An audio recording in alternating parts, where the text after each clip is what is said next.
For many people, what stands out most isn't fear or panic, it's pressure.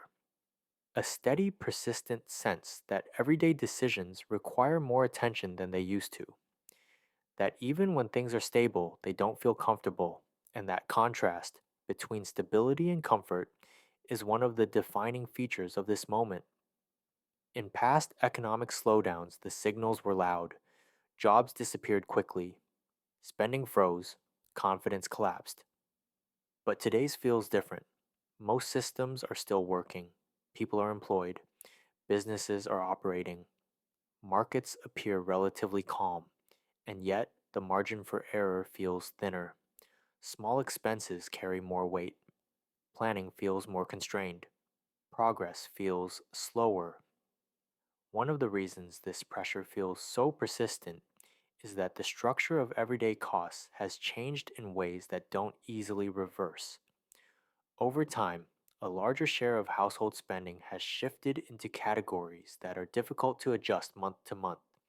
Housing, insurance, utilities, transportation, and basic services now consume more of people's income than they did before. These are not discretionary expenses, they are commitments. When a higher portion of income is locked into fixed costs, flexibility disappears. There's less room to absorb surprises, less room to experiment, less room to recover quickly from small missteps. Even modest disruptions can feel consequential when there's very little slack. This is why many people feel pressure, even when their situation hasn't worsened in an obvious way. The issue isn't collapse, it's constraint. Another important factor is how prices behave once they rise. Many people expected that once inflation slowed, prices would fall back toward previous levels. That expectation was understandable. Historically, some prices have adjusted downward after periods of rapid increase, but many of today's costs don't work that way. When businesses adapt to higher expenses, whether it's wages, rent, insurance, or supply costs, they rarely unwind those changes completely. Instead, prices stabilize at a higher baseline. Inflation may slow, but the level remains elevated. From a technical perspective, this is improvement. From a lived perspective, it feels like disappointment. The difference between slowing inflation and falling prices matters enormously for how the economy is experienced. When prices stop rising as quickly, households don't necessarily feel relief. They feel containment. And containment doesn't feel like progress when the starting point is already high. Over the years, wages have increased in many sectors, but they haven't consistently closed the gap created by higher baseline costs. For many households, pay increases are absorbed almost immediately by housing, insurance, healthcare, and everyday services. The result is motion without momentum. People are moving but not getting ahead. This is why many refer to it as the rat race. You keep running, but you're getting nowhere. This creates a particular kind of fatigue, not exhaustion from crisis, but weariness from effort that doesn't compound. Because when improvement fails to accumulate, even disciplined behavior starts to feel heavy. Pressure also changes how people think about time. When finances require constant monitoring, long term planning becomes harder.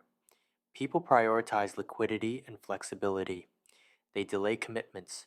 They become more cautious, not because they expect things to fall apart, but because stability feels fragile. These adjustments are rational.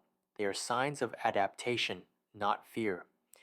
But when millions of people adapt in similar ways, the economy responds.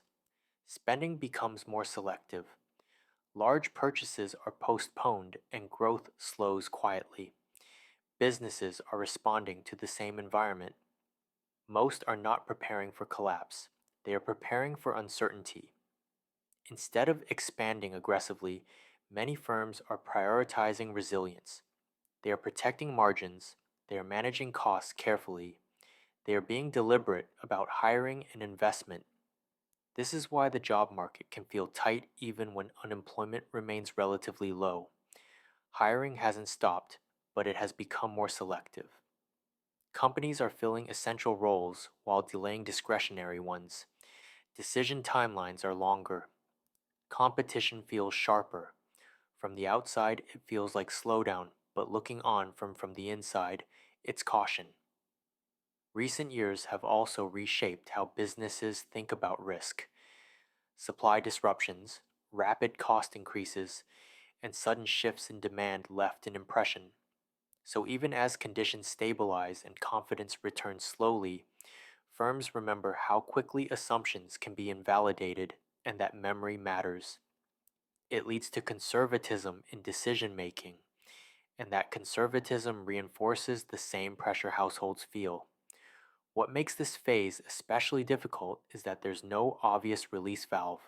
In past cycles, relief often arrived through falling interest rates, lower energy costs, or rapid wage growth.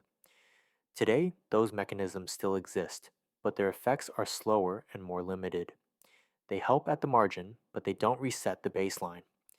As a result, improvement feels incremental, not transformative. The economy functions, but it doesn't accelerate, and without acceleration, pressure lingers. This is why so many people struggle to reconcile what they're hearing with what they're experiencing, because the data suggests stability, but daily life says constraint, and both are true. The economy is not breaking, but it is demanding more precision, more attention, and more restraint than people were used to. That demand is what creates pressure. Understanding this helps reframe the moment.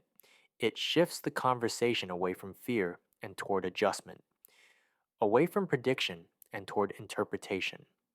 This phase isn't defined by failure, it's defined by adaptation to a higher baseline and tighter margins. That doesn't mean conditions won't improve. It means improvement may arrive more slowly and in less obvious ways.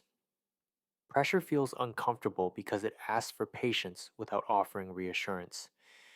But pressure is also a sign that the system is adjusting rather than unraveling. Seeing that distinction clearly doesn't remove the weight people feel, but it does make it easier to understand and easier to navigate.